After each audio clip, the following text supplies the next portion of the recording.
많은 분들이 또 걱정이 많으신데요. 이번에도 하여튼 태풍 대비 각별히 좀 유의해야 될 것 같습니다. 오늘 말씀 고맙습니다. 네, 감사합니다. 예, 지금까지 기상청 우진규 통보관이었습니다.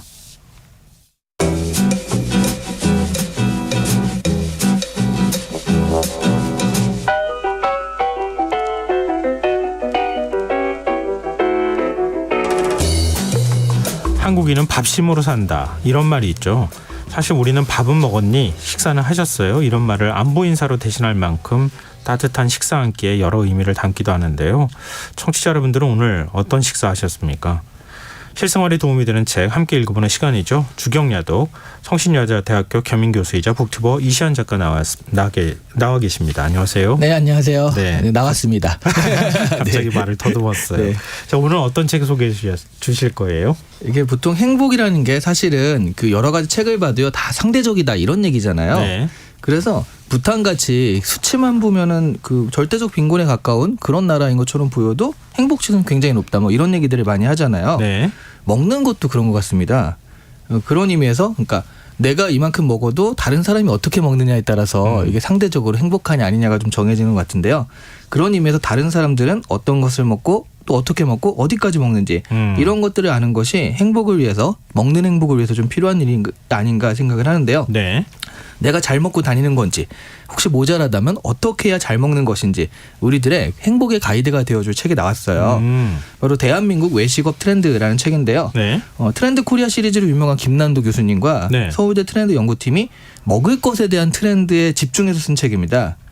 부제가 좀 눈에 들어오는데요. 네. 금쪽 같은 내 한 끼예요. 이 책은 그 트렌드 코리아 연구진의 노하우와 배달의 민족의 그 데이터를 합쳐가지고 만들어진 책이거든요. 아니 금쪽 같은 내 한 끼 네. 굶는 경우도 많은데 네. 어찌됐든 한 끼 먹어도 잘 먹어야 될 거 아닙니까? 그렇습니다. 네. 그러니까 어떻게 하면 더 잘 먹을 수 있는지 뭐 네. 그런 내용이 들어가 있는 거예요? 아, 정확하신데요. 아, 그래요? 네, 이 책에서 소개하는 게 총 7가지 트렌드인데 예. 그중에서 가장 첫 번째이자 핵심이 되는 키워드가 금쪽 같은 내 한 끼예요. 예. 그래서 책의 부제인데 말씀하신 지금처럼 너무나 빠른 변화 시대에 사실 하루 3끼 챙겨 먹는 게 정말 어렵잖아요. 맞아요. 쉽지 않아요. 예전에는 아침 든든하게 먹고 네. 나간다 그러는데 요즘은 그런 사람이 별로 없죠. 무슨 예능 보면 그 삼시 계속 이제 밥 챙겨 먹는 삼시세끼. 이게 되는군요. 그런 프로그램이 있는데 예. 그거 보면 제대로 챙겨 먹으려면 하루 종일 밥만 하고 있어요. 맞아요. 하루 종일 밥하고 밥다 먹으면 먹고 12시예요. 네, 치우고. 그러니까 이렇게 제대로 다 챙겨 먹게 되면 현대인의 이런 그 빠른 시간 안에는 이게 맞지 않거든요. 네. 그래서 당연히 현대인들에겐 하루 3끼를 제대로 먹는다는 게 불가능하다. 자, 이렇게 사람들이 결론을 내리고요. 예. 그러면 차라리 한 끼를 먹는데 이걸 제대로 갖추어서 먹자라고 생각하게 되는 거죠. 이 한 끼에 시간과 노력, 정성을 다 들입니다. 그래서 파인다이닝 같은 것이 유행하고요. 프리미엄 메뉴들이 생기고 네. 10만 원 넘는 빙수들 이런 게 생기는 거거든요. 아니 한 끼 잘 먹는 건 중요하긴 한데 네. 빙수에 10만 원은 조금 좀 그렇죠. 네. 너무 무리인데요. 사실 그 빙수를 10만 원이다라고 하면 이거 먹을 것을 먹을 것으로만 접하면 이게 말도 안 되는 가격이에요. 아, 그렇죠. 네. 얼음 갈아 놓은 건데. 그러니까 망고 좀 올리고. 네. 예. 그런데 다른 여러 가지 요소 합해져서 이 먹는 행위가 의미 있고 재미있게 되는 그런 건데요. 그런 의미에서 두 번째 트렌드가 다이닝 게임입니다. 다이닝 게임이요? 네. 그러니까 먹는 것에 일종의 게임이 결합되는 그런 트렌드가 있다는 거죠. 예. 안국역 근처에 있는 베이글 가게는 그 줄서기로 굉장히 유명한데요. 저도 뭐 기사로 보고 그랬어요. 주말에는 베이글 하나 사려고요. 2-3시간을 웨이팅을 해야 된대요. 그러니까 제가 난 참 고루해 이렇게 생각하는 경우가 바로 이런 경우예요. 베이글 하나 때문에. 네, 그렇죠. 무슨 맛 차이가 있으려고 막 이런. 근데 이런 게 있어요. 이런 극악 난이도의 미션을 딱 수행했을 때 정말 이 기쁨이 게임에서 끝판왕을 깼을 때 그 성취감과 굉장히 유사하거든요. 그러니까 구입에 성공해서 그것을 또 SNS나 인별그램 이런 데 딱 네. 올렸을 때 그 마음인 거죠. 먹을 것 자체보다도 물론 먹을 것도 맛있겠지만 내가 이 구하기 힘든 걸 구해서 지금 이렇게 사진을 올린다라는 이런 미션 같은 느낌을 즐기기 위해서 줄서기에 도전하는 사람도 많거든요. 저 오늘 충남 태안을 주말에 네. 갔다 온 분의 얘기를 들었어요. 네. 가서 회하고 이렇게 여러 가지 것들이 나오는 네. 걸 먹었는데 너무 맛있었다고 저한테 자랑을 하는 거예요. 다른 사람한테 알려주지 말고 나한테만 알려줘 이렇게 얘기를 했거든요. 네. 이것도 참 고루하겠죠. 아, 이건 이미 많은 분들이 이미 다 알고 있고요. 다 그렇게 얘기하는 건데. 요즘에 SNS가 그래서 굉장히 중요한 그렇죠, 거네요. 그렇죠. 뭐 또 다른 종류의 다이닝 게임도 있어요. 그 게임 아이템을 만드는 듯이 음식을 좀 이색 조합으로 해서 먹는 겁니다. 치즈 케이크에 김치를 올려 먹는 거 이런 거 생각하기도 싫잖아요. 근데 이게 어느 또 예능 프로그램에서 그 이연복 셰프라고 이연복 셰프가 이렇게 먹는 거를 또 보여줘가지고요. 사람들이 따라해봤더니 생각보다 괜찮은데 뭐 이런 반응을 끌어내기도 했고요. 마라탕에 솜사탕을 올려서 먹는 것도 있어요. 이건 또 그 너튜브에서 먹방 하시는 히밥이라는 분이 또 이렇게 먹어서 또 사람들한테 마라탕에다가 솜사탕을 위에 올려가지고요. 달아서 어떻게 해요? 저도 안 먹어봐서 그거를 모르겠는데 이렇게 이렇게 먹는다 그럼 나도 한번 해보고 싶잖아요. 네네. 게임하듯이. 네. 그래서 아이템을 조합해보고 이렇게 먹다가 영화에 나가서 세계적인 유행을 일으킨 게 상품화까지 된 게 너구리에 짜파게티를 섞어서 먹는 짜파구리 같은 사례도 있었잖아요. 예. 이런 맞아요. 다 게임의 어떤 일환이라고 이제 트렌드를 정리할 수 있을 것 같아요. 아니 요즘 외국에 네. 유럽에 있는 어떤 국가에서는 이 사탕하고 캔디 파는데 라면이 있대요. 아, 그렇죠. 왜 그런가 물어봤더니 오징어 게임인가 어디서 뭐 라면 먹는 게 어디 장면이 잠깐 나왔다면서요. 네. 라면 부셔 먹는 장면이. 네. 그러니까 외국인들은 라면이 끓여 먹는 거라고 생각 안 하고 과자로 생각하고 아하, 거기다가 그럴 수 코너에다 놨다고 네. 하더라고요. 네. 이게 참 생각하기 나름인 것 같아요. 음식이라는 게. 근데 요즘 편의점 음식들이 굉장히 가까운박잖아요. 맞아요. 도시락 네. 뭐 이런 것들도 그렇고 네. 또 라면 말고 콜라보 상품들도 많이 나오고 있던데요. 아우, 라면도요. 무슨 불닭볶음면 하나인 줄 알았더니 불닭볶음면 한 3, 40개 되는 것 같아요. 그래요? 뭐 까르보나라, 크림 까르보나라, 무슨 까르보나라 이런 식으로 정말 그 콜라보도 좀 많이 하잖아요. 네. 너무 현대인들은 또 선택지가 너무 많은 거예요. 예. 그래서 세 번째 경향으로 나타나는 게 정답 식사입니다. 선택지가 너무 많다 보니까 음식을 먹을 땐 더더욱 혼란스럽거든요. 뭐 직장인들의 최대 고민은 뭐 이직이나 성과 이런 게 아니라 점심 뭐 먹지? 뭐 이거란 얘기가 있잖아요. 네. 네. 이럴 때 식큐레이션이 필요합니다. 어떤 음식에 어떤 것을 같이 먹을까? 어떤 상황에서는 어떤 음식을 먹는 것이 좋은가 하는 것들이 어느 정도 정해져 있는 거고요. 네. 저도 이 책을 보면서 처음 알았는데 쩝쩝 박사라는 게 있어요. 그게 뭐예요? 이제 척척 박사가 아니라 쩝쩝 박사라고요. 먹을 것에 대해서 정말 잘 아시는 분들을 쩝쩝 네. 박사라고 하던데 이렇게 음식에 대해 잘 아는 사람들이 SNS나 블로그에 이렇게 먹으면 좋습니다. 이런 상황에서 이런 걸 먹으면 좋습니다라고 추천해 놓는 거죠.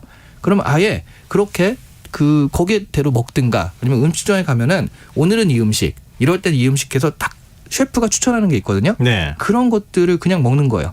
그래서 요즘에 알아서 음식을 내주는 오마카세가 히트하고 있잖아요. 네네. 바로 이런 트렌드 때문이다라고 하더라고요. 고민을 덜어주니까. 그렇죠. 네. 우리 밥 먹자 그런다. 어디서 먹을까? 그럼 네. 그때부터 고민이 시작되는 네. 거잖아요. 어느 식당 갈까? 그렇죠. 네. 찾다 못 찾아가지고 결국은 가까운 식당 가는 이런 그런데 건데. 그걸 이제 전문가가 쩝쩝 박사가 이럴 땐 이렇게 먹어라고 했을 때 진짜 같거든요. 그게. 저도 나중에 알려주세요. 알겠습니다.